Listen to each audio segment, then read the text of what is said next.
Bayangin deh antara tahun 1966 sampai 1968, peta politik Indonesia itu berubah total. Bener-bener drastis. Cuma dalam waktu kurang dari 2 tahun, satu era berakhir, dan era yang lain lahir. Nah, pertanyaannya, kok bisa semua ini terjadi secepat itu? Yuk kita bedah bareng-bareng. Kita mulai dari angka yang bikin pusing ini, 600%. Ini bukan cuma statistik loh, ini artinya harga-harga kebutuhan pokok meroket gila-gilaan. Kondisi inilah yang jadi bensin buat kemarahan rakyat, yang pada akhirnya memicu gejolak politik yang mengubah segalanya. Oke, jadi ceritanya dimulai setelah peristiwa G30S, atau upaya kudeta yang gagal di tahun 1965. Sejak saat itu, kepercayaan publik ke Presiden Soekarno itu anjlok. Negara jadi kacau balau dan muncul kekosongan kekuasaan yang gede banget. Ini situasi yang sangat berbahaya. Dan disinilah masalah utamanya. Di tengah krisis ekonomi dan politik yang parah banget, pemerintah seolah-olah lumpuh, nggak punya solusi. Nah, karena nggak ada jalan keluar yang jelas, rakyat yang udah marah dan putus asa, akhirnya ngerasa harus turun tangan sendiri. Dari situasi yang kelihatannya buntu ini, justru muncul kekuatan baru. Dan menariknya, kekuatan ini bukan datang dari istana atau elit politik, tapi benar-benar dari jalanan. Mahasiswa, pelajar, buruh, bahkan ibu-ibu. Mereka semua bersatu buat protes. Dan ini bukan gerakan kecil-kecilan ya, skalanya masif. Berbagai kelompok, mulai dari mahasiswa di KAMI sampai para wanita di KAWI, mereka semua bergabung jadi satu di bawah bendera Front Pancasila. Ini bukan lagi protes sporadis, tapi udah jadi suara bersama dari berbagai lapisan masyarakat. Nah, semua gerakan mereka ini mengerucut jadi satu platform yang sangat jelas dan terorganisir, yang kita kenal sebagai Tritura, atau 3 tuntutan rakyat. Jadi, ini bukan sekedar demo biasa, tapi sebuah seruan dengan 3 tuntutan yang sangat spesifik. Jadi, apa aja sih 3 tuntutan ini?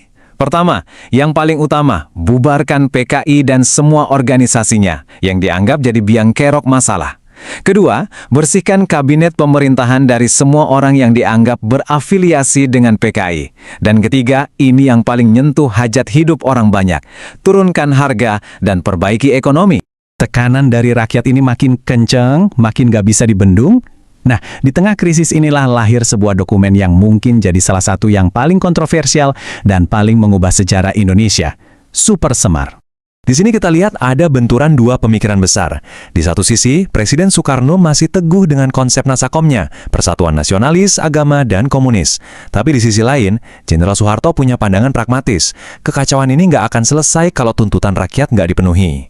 Dalam situasi yang super tegang inilah, terjadi sebuah pertemuan penting. 3 jenderal menemui Presiden Soekarno dan bisa dibilang meyakinkannya untuk menandatangani sebuah surat perintah. Surat inilah yang kemudian kita kenal sebagai Super Semar, yang isinya memberi wewenang ke Letnan Jenderal Soeharto untuk mengatasi krisis.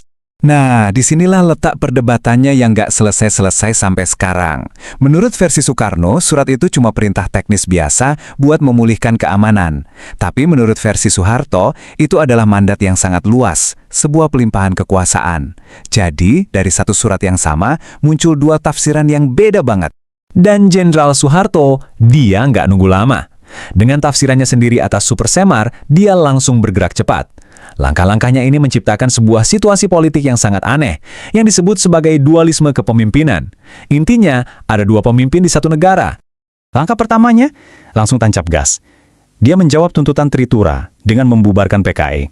Setelah itu, posisinya makin kuat lagi karena dia diangkat jadi kepala pelaksana pemerintahan. Dari sini, kekuasaannya jadi makin kokoh. Jadinya aneh kan? Di atas kertas, Soekarno masih presiden, tapi dalam prakteknya, yang menjalankan roda pemerintahan sehari-hari, ya Soeharto. Negara ini seolah-olah punya 2 matahari kembar, 2 nahkoda di satu kapal.